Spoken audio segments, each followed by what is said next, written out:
Mental toughness isn't just for athletes, it's for the hidden engine behind scaled businesses and resilient teams. Learn how training your mind with intention can help you defeat the drift, sharpen performance, and power growth from the inside out. Welcome to Fordify Live with your host, Saeks. Now, joining me is Chance Potts. He's the founder and mental fitness coach at One More Benefit.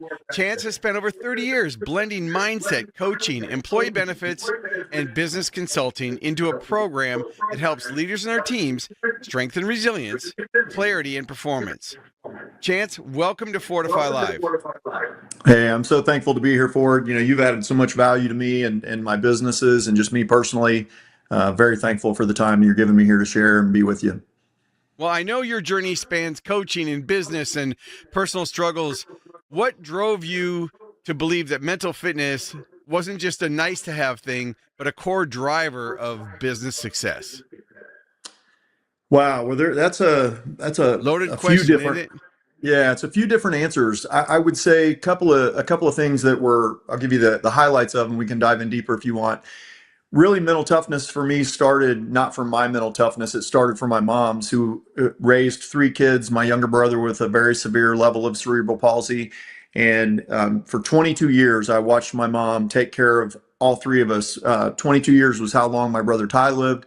She fed him every meal, changed every diaper, bathed him every day, every other day for 22 years. So while there's been a lot of inspiration, motivation from business leaders and mentors and coaches that I've had, there's probably not anybody that's laid a foundation of mental resilience and toughness in my life more than my mom laid that foundation by doing what I call the common uncommonly well.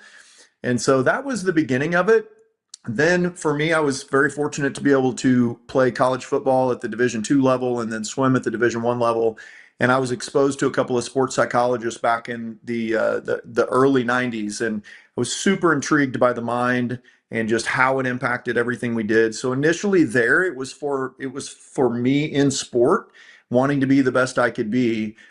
But then it transferred into business, and I got exposed to the likes of Jim Rohn and Zig Ziglar and other great leaders of that time. And my wife's grandfather, who was somebody who really truly lived out what he said was most important. And I wanted to build a fit life. I didn't want to just have six-pack abs or have millions of dollars, but no relationship. I do believe it's possible to build a fit life. And I believe the core of that is our mindset. And I've just experienced that myself through the inspiration of other people and their stories and testimonies. And then later in life, my wife and I were challenged in a big way and had to figure out how were we going to respond to adversity and how were we going to be mentally and physically for our family when we were faced with our greatest tragedy. So it does show up a lot in business. And I guess I would wrap up that question with this statement that I talk to businesses a lot about. And that's, how can we grow a business to its fullest potential if we're not growing the people within it? I think it's a fair question. And so often there's coaches out there, and this is an and thing, it's not an or thing for me. There's a lot of great coaches that do business coaching, executive level coaching, even sales coaching, but we're not coaching all the other people in the company. You got these companies that are trying to grow 10, 20, maybe even more percent, and everybody's supposed to be just as prepared and excited about that growth. Well, maybe the executives are getting the leadership coaching. Maybe the salespeople are getting the communication skills and coaching to go and land that business and retain the business. But all these other client-facing people are getting no training, and they're supposed to be just as excited and just as prepared to grow this business to that next level. And I've just found a lot of times they're not. And I've had another business for 30 years that's helped me be in touch with employees at all levels, from the executive, from the owner, all the way through to the rank and file employees that we communicate with on a regular basis. So that's really what spawned moving mental performance coaching from just working with athletes to working with all the employees of a company to help a company get to their next level. Well, it's we've got listeners right now that are franchisors, franchisees, private equity groups, entrepreneurs, and we're live on Facebook, LinkedIn, YouTube, and a few other places. And the audio becomes the Business Growth Show podcast. And so for the audio, we're listening to Chance Potts. You can find him online at onemorebenefit.com. All right. So, everybody listening to this knows that mindset's the piece. I mean, my accelerated growth system has three parts: mindset, strategies, and tactics. Every keynote I give, opening keynote for a conference or an association on any topic, I always have to cover the mindset piece a little bit, because if their mindset's not dialed in, all the training and tactics in the world won't work. And you saw me at a keynote at for UBA, so you know that.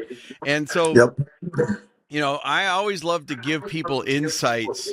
So I think everybody understands that mindset's a big thing, but what are some of the things that you found to start? And before you answer, I'll preface the question with, my license plate on my Jeep. I have a Jeep Rubicon, and the license plate says "Think Big," THINKBG. And every year, you set these big goals and you want to accomplish these things. And it's like me. I went to the Olympic Training Center in '84 and '87. I was 168 pounds. I was fit and in shape. Wow. Then I started my business. And I took all my time working 80 hours a week, started exercising less and eating more. And I went all the way up to 278, right? And I'm down to like 240 right now. But it's just like, I know I control the fork. Like, I know it's my responsibility, intermittent fasting, protein for grams. Like, I understand the concepts. And I think our listeners understand that mindset's important. But getting back to the think big thing, which is the preface, I think it's important for people to have a big vision. But I think a big disconnect a lot of times is you have to think small too. You have to start small and get those quick wins. But I'm curious of your take.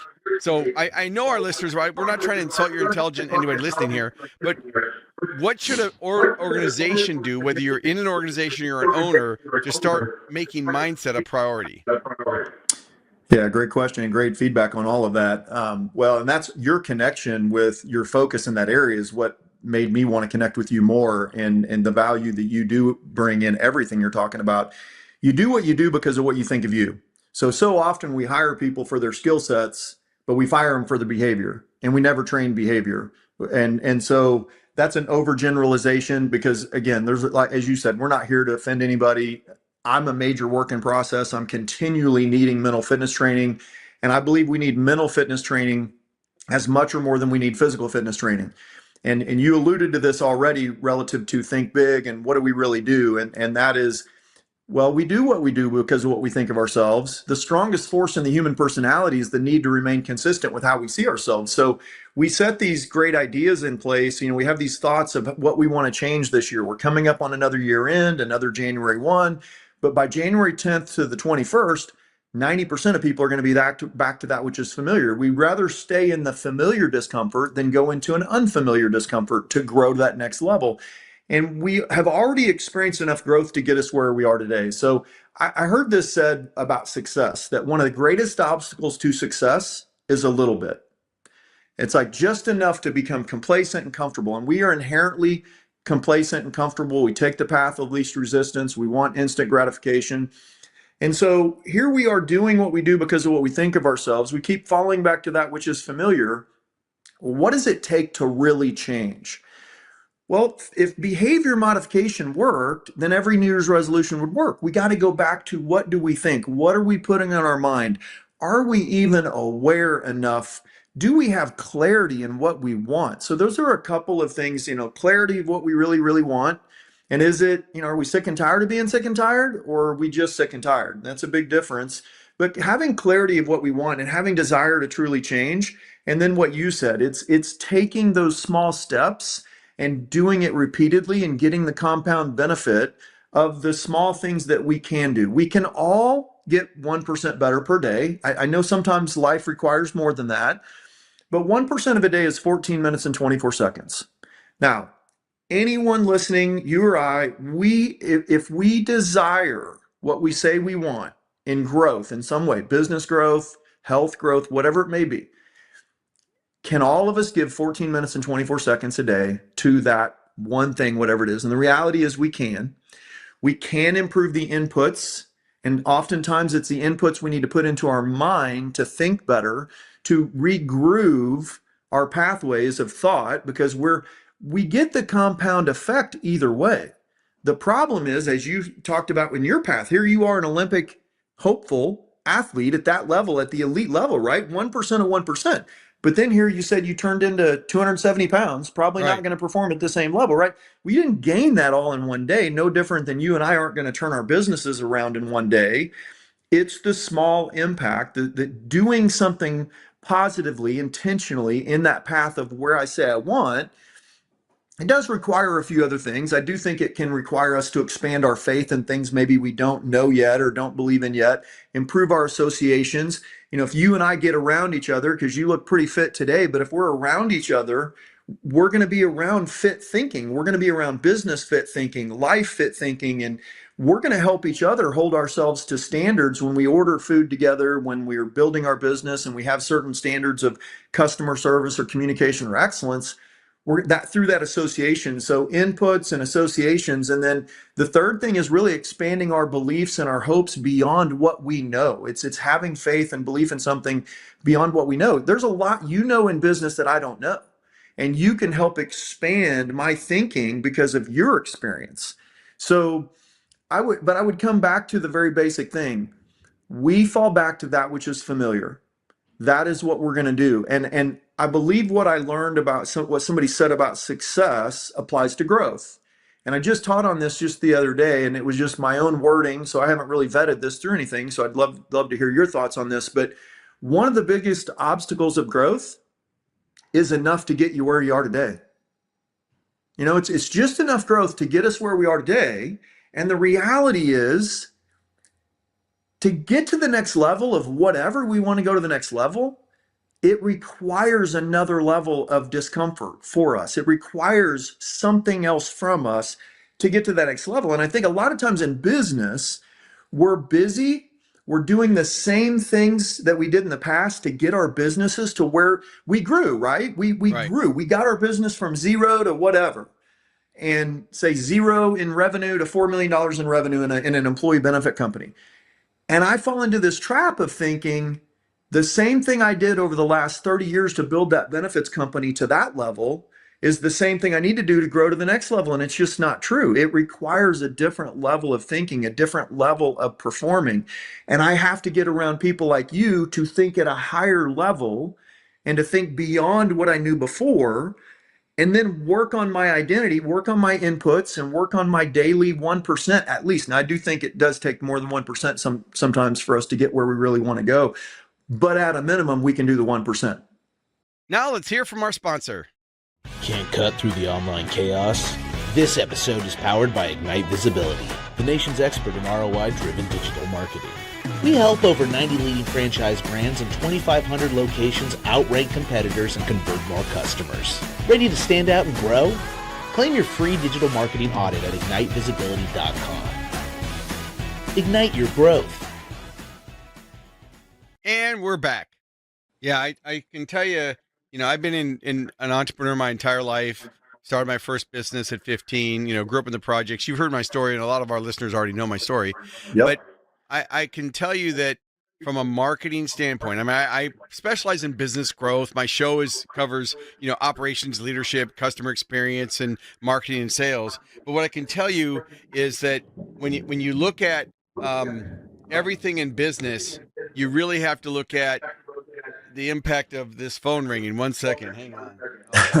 All right, everybody. So we're live All right the now. I was trying distractions. to ignore it, but my team must not be answering right now. So we're going to leave this in. It's live. All right. So back to the point. What I was going to say is when I specialize in business growth, I work with organizations to shorten the sales cycle, maximize their business, maximize local marketing, boost sales, and of course, leverage the power of AI. But let me tell you what the real concept here as it relates to the topic we're talking about of mental fitness and business fitness. I have found that 50% of the motivation goes out as soon as someone makes a decision. Now, the reason I know this is I've worked with Orange Theory, Anytime Fitness, Life Fitness. I've worked with a lot of fitness coaches and like when we met at UBA, I talked to you. I've been doing this for 34 years. So obviously in my business, I run into a lot of leadership and fitness people and celebrity fitness people. And what I've found is that when they make when someone makes a decision, like they want to join the YMCA or join Anytime Fitness or join Orange Theory or one of the other millions of programs are out there, 50% of their motivation goes away right when they make the decision because they feel like they've done something. Yeah.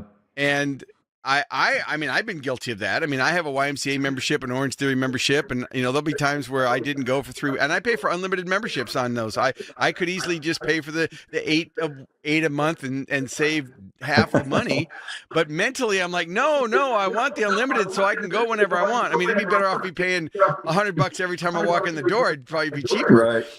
But it goes back to the point of our listeners here. If you're doing something in your business, or your employees are, your customers are, and you want to make a change, just the commitment part first, that helps. But then the motivation, the momentum to keep it going. And I know you have a concept called defeat the drift. Tell us more about what that is. And is that similar to getting off course, or what is it? Yeah, absolutely. Well, and oftentimes we do fall into a drift that we aren't even aware of, right? We are busy being busy, and we're not very productive. And I've been that many times in my life where I've fallen into that trap of being busy, and we're constantly distracted, right? I mean, that great example, your phone goes off, during our thing here. Yeah, I did. I was trying to ignore it, but it just kept ringing. I'm just like, well, but it's a great example of what we're all faced with all the time is the kryptonite of effectiveness today is distractions. It's the weapon of mass distraction in our cell phone. It's the streaming. It's the zombie streaming, the zombie strolling. And we don't have direction a lot of times. We're just so busy being busy. We never really stop back and think about where we really are and reflect and gain some clarity so we can have clarity of direction of where we want to go, and then start to align our thinking and our actions each day to be congruent with that. We just go through every day and every week the same. We go through each year the same. My dad passed away a couple years ago. Loved my dad. Thankful he loved me. He was very dysfunctional in business. My dad did not have 60 years experience in business. He had 1 year repeated 60 times. I don't want that to be me. And so I know I've got to get around bigger, better thinking, people who think at a higher level, who perform at a higher level. What are they doing? Well, how they start their day matters. The direction they have in their day matters. What they're putting in their mind matters. So I want to help people be intentional and have direction and go where they really say they want to go, and start to learn, how do we keep the promises we make to ourselves? And yeah, we're not going to, first time we go work out again at the Y and we go spend 90 minutes, and then the next time it's 60 minutes, and we're not going to sustain that oftentimes. So instead of just going and getting 20 to 30 minutes in on a regular basis, we again fall back to that which is familiar. But we're all going to face something, and that's called adversity. We are all facing and experiencing stress right now. We're going to face adversity. And here's, I think, an important point in bringing that up right now relative to your question. When we face this adversity and we lack clarity of where we're going, we don't respond well to the adversity. So adversity doesn't develop character, it reveals it. And if we're not training ourselves to be intentional, to get prepared for the adversity that's going to happen and grow through life instead of go through it, we are going to be out here just tossed all over the place in this drift that we're moving, and we think because we're moving, going somewhere, because we're busy, we think we're actually going somewhere. But the reality is we're not going anywhere that we may say we want to go. So I think a lot of it, people lack clarity in where they really ultimately want to go, or they may have it for a moment and they think it, like we talked about earlier, but they're not adding action to it. They say, man, I want to be healthier. And you and I've both witnessed this, because we're probably very similar in age, how people have worked their life away to grow their wealth, and they've spent their relationships and their health in the process. And then they get to this point where they have their wealth. Now they got to go spend their wealth to regain relationships and health.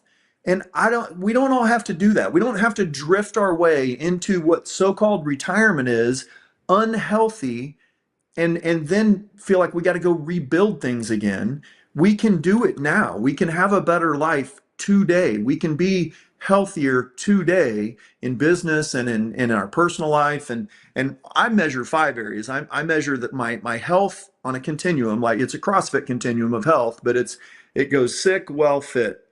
I look at 5 areas. I look at my spiritual health, my mental and emotional health, my physical health.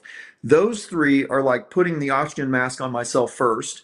Then I look at relational health and financial health. And I'm going to be better at these two if I take care of these three.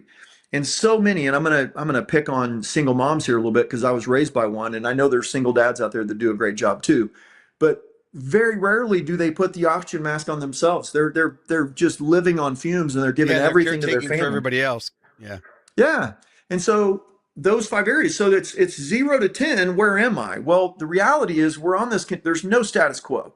Where am I in my health in these 5 areas? And that number matters, but here's what matters more. Which way am I facing? Like, am I facing sickness and scarcity, and that's what I'm putting in all day in my mind and in my body, and I'm going in that direction? Or am I facing abundance, where I'm going to get around people like you, and I'm going to put better things in my mind? I'm going to think better. I'm going to think higher. I'm going to get around people who are maybe a little healthier fit wise, if that's what I want to be. It's whatever it may be. Or I want to have a better marriage. I'm going to start to seek out people who have better marriages, and I want to get around that and know, hey, what does that take? What does that look like? So I can start to get that input in my life. And so adversity is a big pivotal point that many of us, many of the listeners, we're either in it, or we're going to be going into it, or we're coming out of it. And oftentimes we are not prepared to respond. And when I went through it, the hardest thing in my life, my wife and I did, I didn't know how much of an impact all the stuff was that I was putting in my mind and the people I was getting around. I had no idea how much it was going to help me until after we'd gone through it, because I was still in the fog of going through that and not thinking I knew how to I didn't think I knew how to respond, man. It was day to day. It was like I didn't know if I was doing the right things or not. But hindsight, now I can look back and I can say, man, the things I learned from my mom, the things I learned from other mentors and coaches and people who helped me put better thoughts in my mind on a regular basis, what I did in my morning routine, my morning ritual, and what I did intentionally to think throughout the day and perspectively, it's like all that compounded in my favor. And it wasn't my mental strength. It was other people motivating and encouraging and inspiring me that sustained me through our hardest time. And that's what I want to help people do. You go back to the very thing you talked about at the very beginning, athletes, coaching. We all know who an athlete is off the field is going to impact how they perform on the field, right? If you're an Olympic hopeful, your sleep matters, right? What you're putting in your body matters, and who you're hanging around matters. All that stuff matters. We know that. But why is it we are all quick to judge and criticize athletes who are a mess off the field? Oh, that's how they're going to perform. It's like that's who they are. That's what they did. They messed up. And it's like, okay, a janitor is a professional at being a janitor. They're a professional. They're being paid to do that. A teacher is a professional at being a teacher. A self-employed entrepreneur, somebody that works for them, a receptionist, it's the same thing. Our off the field, outside of work life impacts our work life, and vice versa. Our work life, the culture, the day-to-day, the compound effect of those relationships, the stress, the culture that's created from the top down, all impacts our personal life. And whether we like it or not, some people want to keep it separate, and that's fine. I respect that. But they both impact the other. And if we really want to grow a business, and I love the idea of an evergreen business that can grow and have great impact long term. If we really want to grow a business and sustain success, like Nick Saban, when he was at Alabama, it's one thing to get there, it's another thing to sustain it. We've got to be training our minds continuously all the time. And the great John Maxwell says, everything worthwhile is uphill. And he points like this and he says everything, like 7 times, like irritably 7 times, everything. Like there's nothing that's not uphill. Well, my question is, where do you want to climb from? You want to climb out of the ditch because you keep putting yourself there because you're not going to keep the promises you make to yourself and you're not going to work on your mindset? It's a climb either way.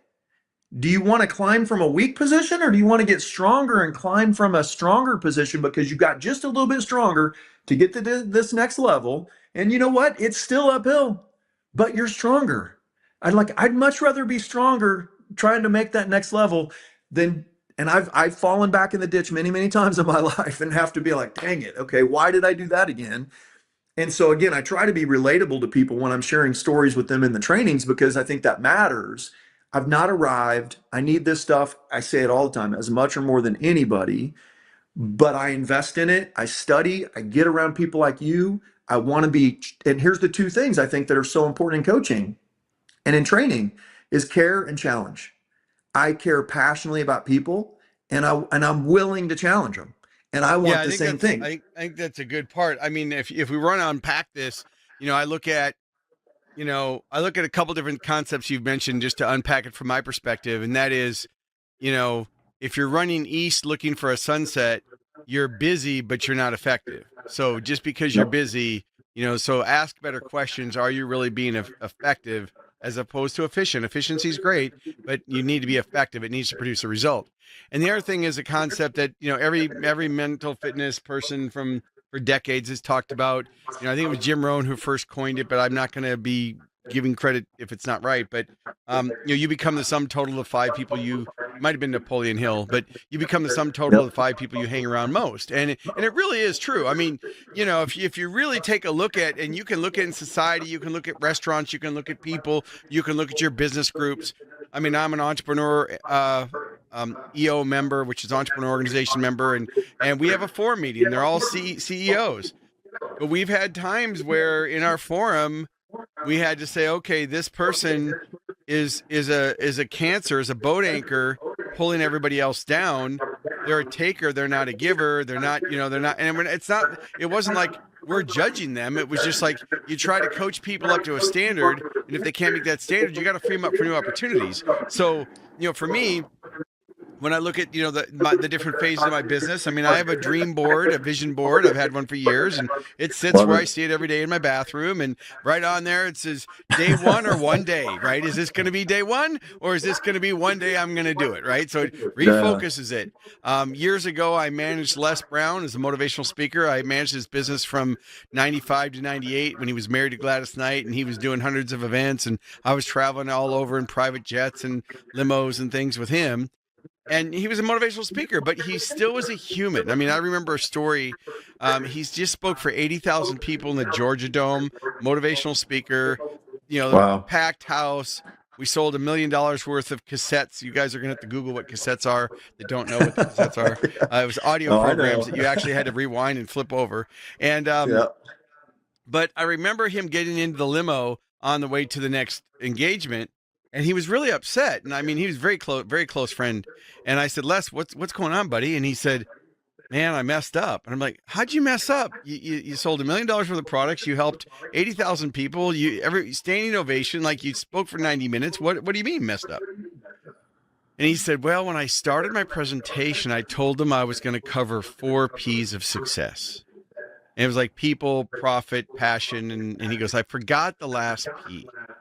And I said, Les, done's more profitable than perfect. There's not one person taking notes that left that meeting thinking that you didn't give him the last P. And so the real takeaway is, you're still, it's like the reason I say done's more profitable than perfect. That doesn't mean if you're a brain surgeon, you don't have to do quality work. Everybody, we're not talking about lowering the bar. That's not what I'm saying. I'm just saying that sometimes I think analysis paralysis comes in and they're closed-minded or they've tried it and failed. I mean, like for me, I mean, I've tried a lot of different things. The reason I have the membership and all this stuff is because I want to keep myself connected to it. Like last night, rode 35 miles on my bike. I used to be a pro cyclist. I'm 64 years old right now. I can't go 24, 28 miles an hour average like I used to. And now I'm riding gravel, which is like 16 to 20 miles an hour. Last night, it was 18 miles an hour. But that 18 miles an hour is still at the elite level for most people that are doing it. But I know what elite is. So to me, it killed. I mean, I woke up in the middle of the night, my legs were cramped, and I have these little pickle juice shot things that I carry on my bike. I went and had one in the middle of the night because I'm like, oh my gosh, of course I didn't stretch. Of course I didn't eat enough water, drink enough water, a whole different thing. But as it relates to business, I think everybody here needs to take a look at their core competencies. What does success look like? What are the conditions for satisfaction? Do they have people on their team that are open-minded or closed-minded? Are they proactive or reactive? Are they coachable? Are they interested in doing things, is everybody rowing in the same direction, or the analogy, sitting in the right seat on the bus and whatever? And I tell my team, don't give me the keys to the bus. And they're like, well, you're the CEO. And I'm like, yeah, but I'm an entrepreneur and I see shiny objects everywhere, right? So it's like, you can't give me the keys to that. I can set a vision, but you can't let me execute that vision, or we're going to end up, it's going to have, you talk about scope creep, it's going to have 17 different things. So I know we're getting ready to wrap up in a few minutes here, but what insights would you leave business owners with? I mean, you do a lot with employee benefits. You do a lot with what I really like about what you're doing is you're not only helping organizations with the employee benefits side of it and making sure that they increase retention and increase their employee satisfaction and take care of their teams, but you're also addressing the most important part, which is that mindset. So as you think about the closing thoughts, what would you say is something you want to leave our listeners with?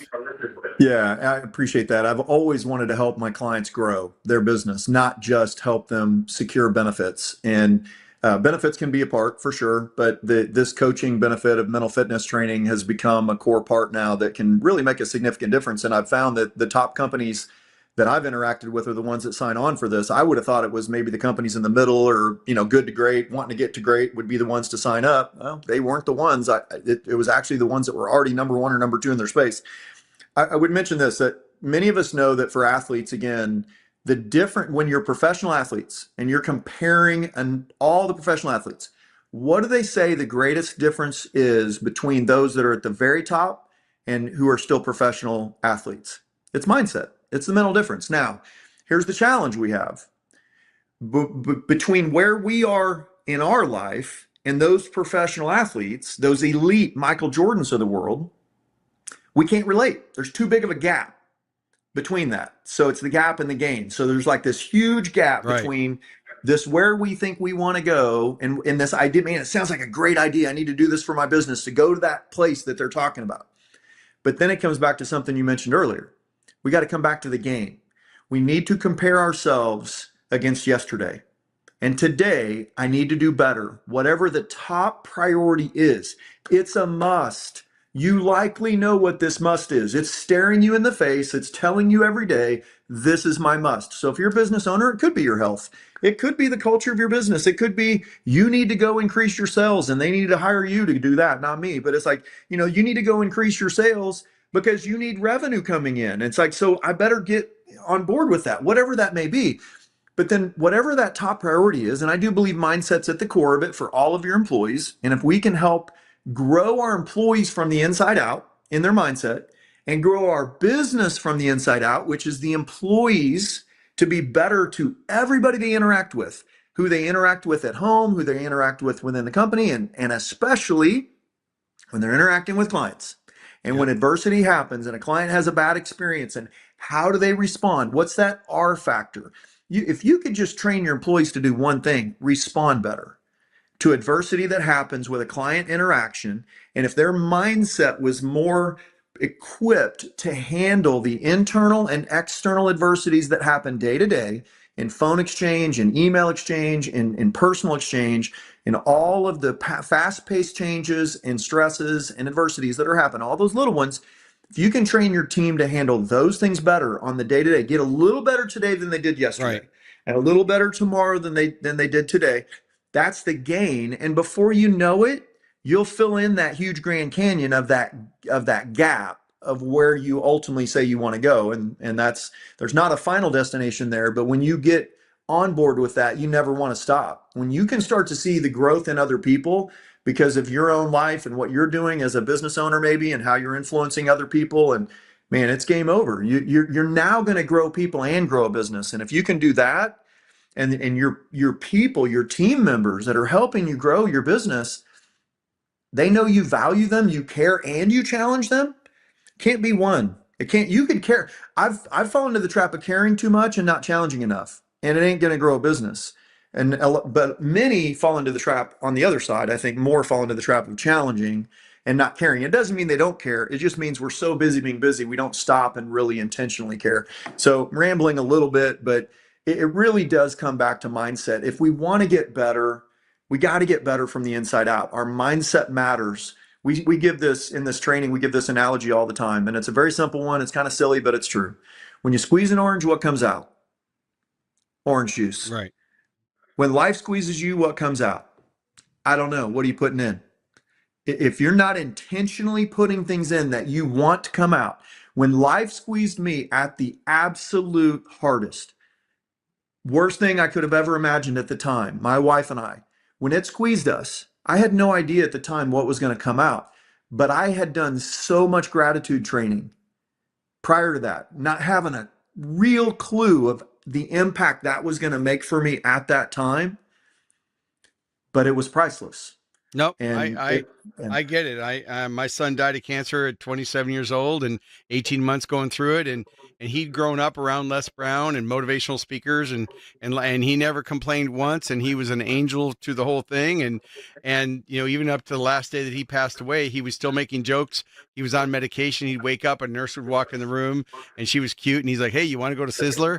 I mean, he was dying, but but it had to do with that attitude. It had to do with what got put in, and so even though we couldn't cure the cancer, he left the world, and left me, and everybody was like, "Oh, I'm so sorry." I'm like, I grieved. I mean, don't get me wrong, it was a huge thing, but I also was grateful for the time I had to get together, and for the memories that we shared, this life celebration. Like, I look back on it, and I guess I think a lot of it's prepared too, because I went through a lot of adversity growing up. I'm a foster kid. I was an orphan, moved out when I was 12 years old. So I've been through a few things, and it's interesting because they'll ask me about my family history, and I'm like, I'm adopted. And the first thing they say is, "Oh, I'm so sorry."